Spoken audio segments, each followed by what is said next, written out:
The most iconic image of Christianity is the cross. But how did it become the paramount Christian symbol? According to the Gospels, Jesus was crucified in Jerusalem by the Roman authorities in approximately 32 AD. At the time, the cross was a symbol of shame reserved for slaves, traitors, and rebels. It didn't become a Christian symbol until almost 300 years later, during the battle between Constantine and Maxentius for the leadership of Rome. The year was 312 AD, and their famous struggle for power was depicted in these frescoes by Renaissance artist Raphael, based on early Christian sources. Greatly outnumbered, the Emperor Constantine is said to have had a vision of the cross, followed by a dream of Jesus. In that moment, Constantine was said to have denounced his Roman paganism in favor of a newfound belief in Christianity. He ordered his soldiers to paint their shields and banners with the symbol of the cross and led his army to victory. He then went on to convert the entire Roman world to the Christian faith. That's what tradition tells us, but is it true? Are there really no Christian crosses prior to Constantine? Incredibly, there is one that dates to just after the crucifixion. Our investigation begins in Italy, in the city of Herculaneum, buried by the eruption of Vesuvius. In February 1938, while digging up the ancient city, archaeologists discovered something totally unexpected. Today, the public is kept away from this site. They uncovered the clear imprint of a Christian cross that had been nailed to a wall and then pried loose. This cross can date no later than 79 AD, when the city was covered in ash for 2 millennia.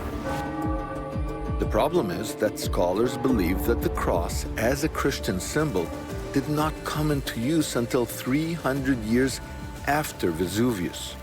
Few people want to challenge this opinion. And yet, in a city that was covered in ash, less than 40 years after the crucifixion of Jesus, here is a cross seemingly treated as a Christian symbol. How could that be anything but a cross? You see actually where it was bolted? When they found it, the floor was still there, and there are images where you had an altar in front of it and a thing to kneel on. It's controversial because it's not supposed to be there, but what else can it be? It's the upper room of a wealthy house. It's not really a chapel. I think it's a private bedroom of probably a Jewish or Christian slave. So I think unquestionably, in my mind, this plastered remain is a cross, a T. But you know, some people will say it was too early, it couldn't be a cross. The cross is much later. Maybe it's a bookshelf. That's what people say. It's a bracket. That's nonsense if you think about it. You look at the shape of it. This isn't how you would bracket a bookshelf. And then it's pried off the wall. Do you pry your bookshelf off the wall and run with it, you know, when the city's being destroyed? But the plaster tells the story. There's white plaster around it. This is to outline it and to say, this is the center of my devotion. Herculaneum was destroyed in 79 AD, some 47 years after the crucifixion and 233 years before Constantine. But it seems there's an even earlier Christian cross. It's time to go back to the Galilee of Jesus' time. Often ignored is the fishing village of Bethsaida, where 4 of Jesus' 12 disciples were born. It's here that Jesus broke bread with his very first disciples. And incredibly, it's here that excavators found the earliest Christian cross, dating back to Jesus himself. We now head to Bethsaida and meet professors of archaeology and biblical studies, Richard Freund and Rami Arav. This is the one and only street on the entire sites of Israel where you can look at it and say Jesus walked on this very street, something that you cannot say anywhere else in the actual country. stones. Yeah, because if you go to Jerusalem, it's all medieval. You go to Capernaum, it's all Byzantine and later. Unlike the other towns mentioned in the Gospels, only Bethsaida has remained as it was in the first century. And it's here that a Rav and Freund found the cross. You've got the goods. So can I see it?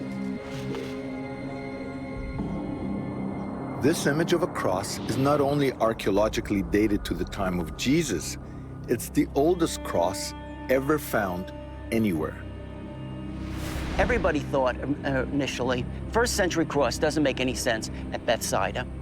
And first century cross in general is certainly not a symbol of Christianity. But are you saying that they adopted this symbol? Absolutely. They adopted this symbol as a representation of what was meaningful to them. If this was the place where the apostles met for the first time, every single symbol on every single piece of pottery is meaningful. But where was it found? Incredibly, it was found next to a fisherman's house, and we know from the Gospels that 7 of the 12 disciples were fishermen. More than that, the house is huge, big enough for prayer services. They must have prayed and they must have gathered as they would have in any house synagogue. That was their background. What's a house synagogue? You'd meet in someone's home. This fits that description perfectly. You've got this courtyard, open courtyard. What a wonderful place to gather. So it appears that the house accommodated not a family, but a movement. It even had multiple kitchens. This is the kitchen here. Oh, you know how I know this is the kitchen? How's that? Because it says kitchen. Oh, there you go. And this kitchen is so big, it has not 1, but 2 ovens. There is something else here that you don't usually find in your run-of-the-mill fisherman's village. In here, we discovered 4 intact large wine jars. And did you find the remains of wine inside the jars? There's residue on the inside of the jar that helped us identify them as wine jars.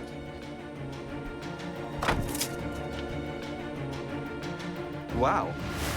The Gospels tell us that bread and wine were essential rituals of the communal meal. The discovery of this large house and wine cellar is a clue that this is a gathering place for people to pray together, eat together, and bless the wine. If this is a cross, since it was found in a first century house of prayer, then it literally marks the spot where the First Supper, not the Last Supper, took place. Here in Bethsaida, aren't we looking at really ground zero in a sense of Christianity? Well, if you want to look and compare it with anything else that's been found, this is the closest thing we have to ground zero. So it seems that the cross was a Christian symbol from the beginning of the movement. And this may very well have been the house church where Christianity first started.